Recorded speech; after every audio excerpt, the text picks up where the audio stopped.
তোরা কিন্তু আমার মেজাজটা একদম গরম করে দিচ্ছিস, বুঝলি? তাহলে এ ঘেটু, তুই দাঁড়া, তুই দাঁড়িয়ে বল একটা জ্যামিতির বক্সের মধ্যে কি কি থাকে। স্যার, মেয়েদের জ্যামিতি বক্সে নাকি ছেলেদের জ্যামিতি বক্সে? তার মানে তুই কি বলতে চেয়েছিস? ছেলেদের জ্যামিতি বক্স আর মেয়েদের জ্যামিতি বক্স কোনোদিন কি আলাদা হয়? না স্যার, মেয়েদের জ্যামিতি বক্স আর ছেলেদের জ্যামিতি বক্স একই থাকে, কিন্তু ওই ভিতরের জিনিসপত্রগুলো মানে একটু আলাদা থাকে। হ্যাঁ, কেমন আলাদা থাকে তাহলে শুনি তোর কাছে।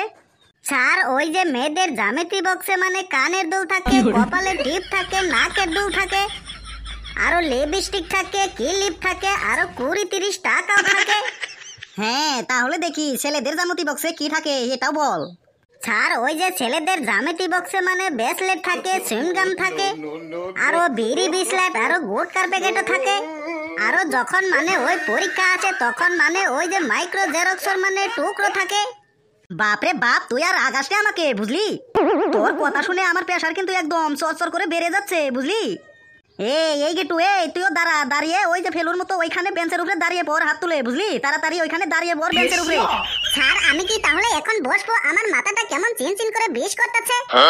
আমাকে তাহলে একটু বসতে দিবেন স্যার? হ্যাঁ, তোকে আমি অবশ্যই বসতে দিব। তাহলে তোকে আরেকটা আমি প্রশ্ন করব, যদি উত্তর দিতে পারিস তবে তুই বসতে পারবি, বুঝলি? হ্যাঁ স্যার, তাহলে দেরি না করে আমাকে তাড়াতাড়ি প্রশ্ন ধরুন। হ্যাঁ, তুই তাহলে বল জ্যামিতি বক্স কাকে বলে, আর এই জ্যামিতি বক্স আমাদের কি কি কাজে ব্যবহার করা হয়? স্যার, জ্যামিতি বক্স হলো একটা টিনের বাক্স, আর ওই বাক্সের মধ্যে মানে প্লাস্টিকের 3 কোণা 4 কোণা মানে বহুত মানে জিনিসপত্র থাকে। আরো ছোট একটা সুস, আরো বড় একটা সুস, আরো কাঠ কলম, রবার আরো আটাও থাকে ওর মধ্যে। স্যার, ওই বাক্সটাকে মানে জ্যামিতি বক্স বলে। সাব্বাস বেটা, সাব্বাস। তুই যদি না বলতি তাহলে আমি জানতেই পারলাম না যে জ্যামিতি বক্স কাকে বলে। তাহলে স্যার এখন শুনুন, জ্যামিতি বক্স আমরা কি কি কাজে ব্যবহার করি। হ্যাঁ, তুই বল, তুই বল, তুই আজকে আমাকে অজ্ঞান করে ছাড়বি। আমি এখন বুঝতে পেরে গেছি, থামলি কেন? বল জ্যামিতি বক্স আমাদের কি কি কাজে ব্যবহার হয়।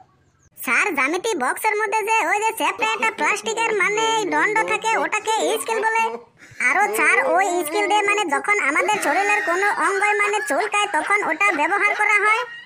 আরো তখন মানে ওই শরীরের ওই জায়গায় মানে ওটা দিয়ে মানে চুলকানো হয়।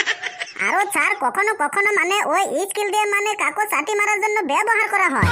তারপরে স্যার, এটা এক মুখো আরো এটা 2 মুখো মানে সোজ থাকে, ওটাকে মানে কাটা কম্পাস বলা হয়। আরো ওই কাটা কম্পাসের ওই চোখা দিয়ে মানে তেলের বোতল ফোটা করা হয়, ওষুধের বোতল ফোটা করা হয়, দাঁতের ময়লা বের করা হয়।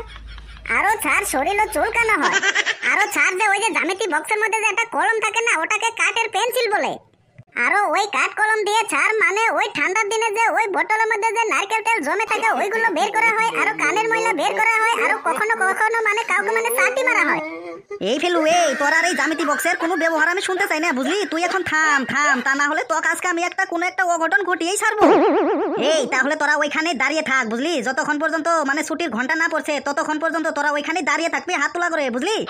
কি সাংঘাতিক উত্তর দিছে রে বাবা, কি সাংঘাতিক উত্তর দিছে। জ্যামিতি বক্সের এইগুলো ব্যবহার আমি তোর ছাড়া আর কোনোদিনও শুনতে পারি না, বুঝলি? তোকে এগুলো কে শিখিয়েছে রে জ্যামিতি বক্সের ব্যবহার? কেন স্যার, এই জ্যামিতি বক্সের ব্যবহারগুলো যে আমি কইলাম এগুলো কি হয় নাই? হ্যাঁ হয়েছে, এইগুলো তুই যদি জ্যামিতি বক্সের ব্যবহারের পরীক্ষায় লিখিস তাহলে তুই একদম আন্ডা পাবি, বুঝলি? আন্ডা। কেন স্যার, আমরা যখন জ্যামিতি বক্স এই যে স্কুলে নিয়ে আসি তখন তো আমরা এইগুলো কাজেই ব্যবহার করে থাকি সবসময়। ওই জন্য আমি এইগুলো ব্যবহারে আপনার কাছে আমি বললাম। তুই থাম, এখন তুই থাম, বুঝলি? তুই একদম আমার মাথা গরম করিস না, আমার কিন্তু প্রেসার সর করে বেড়ে যাচ্ছে। আমি এই যে অফিসের মধ্যে বসলাম, তোরা যখন ছুটির ঘন্টা পড়বে তখনই বসতে পারবি, তা না হলে তোদের একদম পে দিয়ে লাল করে দিব। আমি এখন যাচ্ছি, তোরা ওইখানে দাঁড়িয়ে থাক হাত তোলা করে।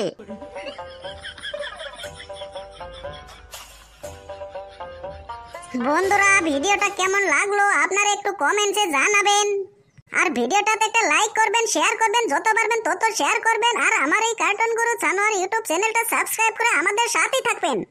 আমার এই ভিডিওগুলো দেখুন আর হাসতে থাকুন, সুস্থ থাকুন। যত হাসবেন তত সুস্থ থাকবেন, আরো তত ভালো থাকবেন।